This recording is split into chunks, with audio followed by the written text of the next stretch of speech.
The Camel. By 6:30 we were underway, and all the Syrian world seemed to be underway also.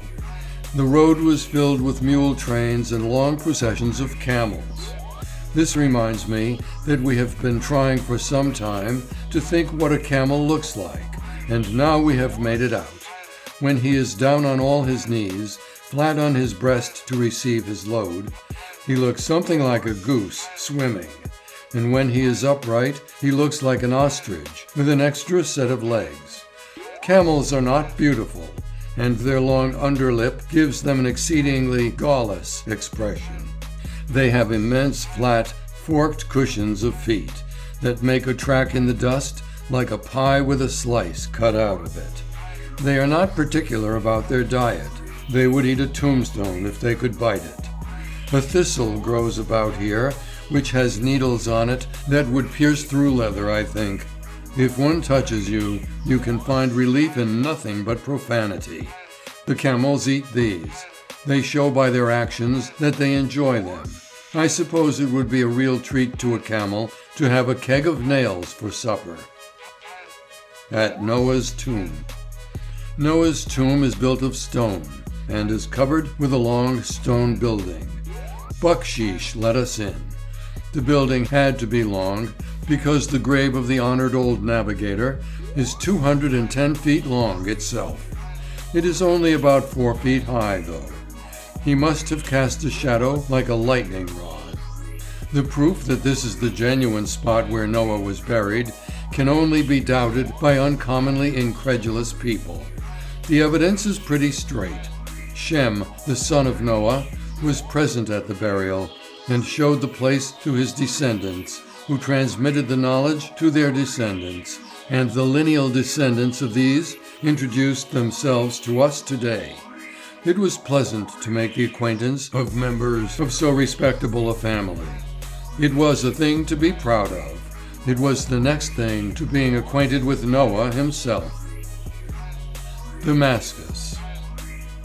Damascus dates back anterior to the days of Abraham and is the oldest city in the world.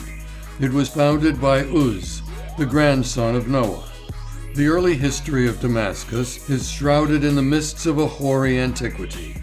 Leave the matters written of in the first 11 chapters of the Old Testament out, and no recorded event has occurred in the world, but Damascus was in existence to receive the news of it. Go back as far as you will into the vague past. There was always a Damascus. In the writings of every century for more than 4,000 years, its name has been mentioned, and its praises sung. To Damascus, years are only moments, decades are only fitting trifles of time. She measures time not by days and months and years, but by the empires she has seen rise and prosper and crumble to ruin. She is a type of immortality. She saw the foundations of Baalbek and Thebes and Ephesus laid. She saw these villages grow into mighty cities and amaze the world with their grandeur, and she has lived to see them desolate, deserted, and given over to the owls and the bats. She saw the Israelitish empire exalted, and she saw it annihilated. She saw Greece rise and flourish 2,000 years and die. In her old age, she saw Rome built. She saw it overshadow the world with its power. She saw it perish. The few hundreds of years of Genoese and Venetian might and splendor were, to grave old Damascus, only a trifling scintillation, hardly worth mentioning. Damascus has seen all that has ever occurred on earth, and still she lives. She has looked upon the dry bones of 1,000 empires and will see the tombs of 1,000 more before she dies. Though another claims the name, Old Damascus is by right the eternal city. At Banyas. It seems curious enough to us to be standing on ground that was once actually pressed by the feet of the Savior. The situation is suggestive of a reality and a tangibility that seem at variance with the vagueness and mystery and ghostliness that one naturally attaches to the character of a god. I cannot comprehend yet that I am sitting where a god has stood, and looking upon the brook and the mountains which that god looked upon, and am surrounded by dusky men and women whose ancestors saw him, and even talked with him face to face and carelessly, just as they would have done with any other stranger. I cannot comprehend this.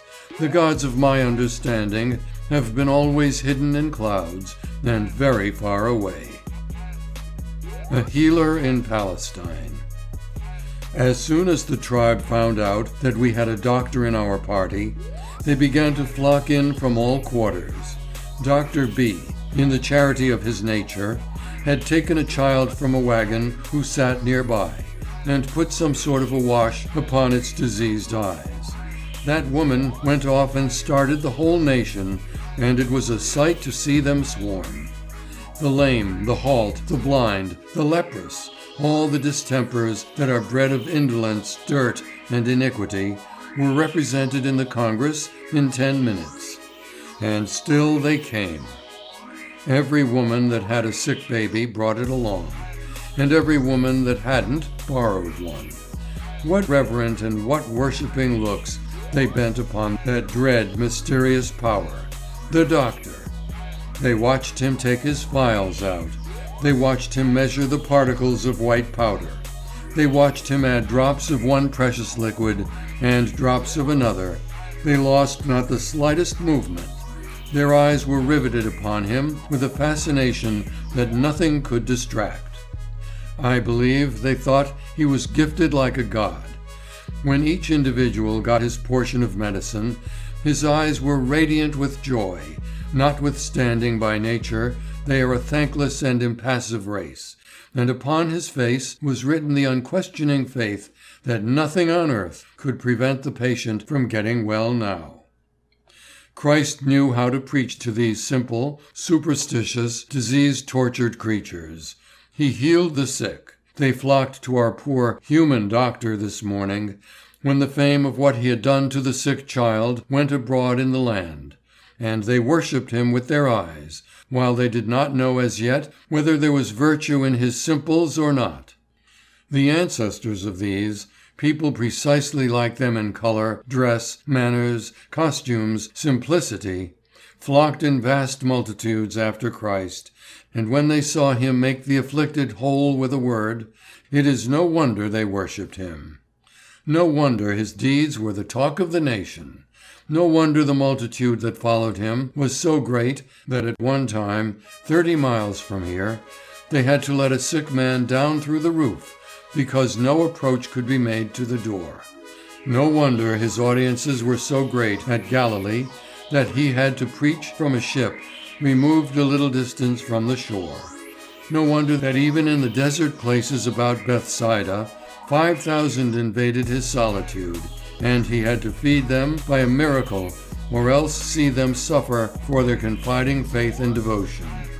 No wonder, when there was a great commotion in a city in those days, one neighbor explained it to another in words to this effect: "They say that Jesus of Nazareth is come." The Bible. It is hard to make a choice of the most beautiful passage in a book, which is so gemmed with beautiful passages as the Bible. But it is certain that not many things within its lids may take rank above the exquisite story of Joseph. Who taught those ancient writers their simplicity of language, their felicity of expression, their pathos, and above all, their faculty of sinking themselves entirely out of sight of the reader and making the narrative stand out alone and seem to tell itself? Shakespeare is always present when one reads his book. Macaulay is present when we follow the march of his stately sentences. But the Old Testament writers are hidden from view. Galilee at night. In the starlight, Galilee has no boundaries but the broad compass of the heavens, and is a theater meet for great events, meet for the birth of a religion able to save a world, and meet for the stately figure appointed to stand upon its stage and proclaim its high degrees. But in the sunlight, one says, is it for the deeds which were done and the words which were spoken in this little acre of rocks and sand 18 centuries gone, that the bells are ringing today in the remote islands of the sea and far and wide over continents that clasp the circumference of the huge globe? Distance in the East. In Constantinople you ask, how far is it to the consulate? And they answer, about 10 minutes. How far is it to the Lloyd's agency? Quarter of an hour. How far is it to the lower bridge? 4 minutes. I cannot be positive about it, but I think that there, when a man orders a pair of pantaloons, he says he wants them a quarter of a minute in the legs and 9 seconds around the waist.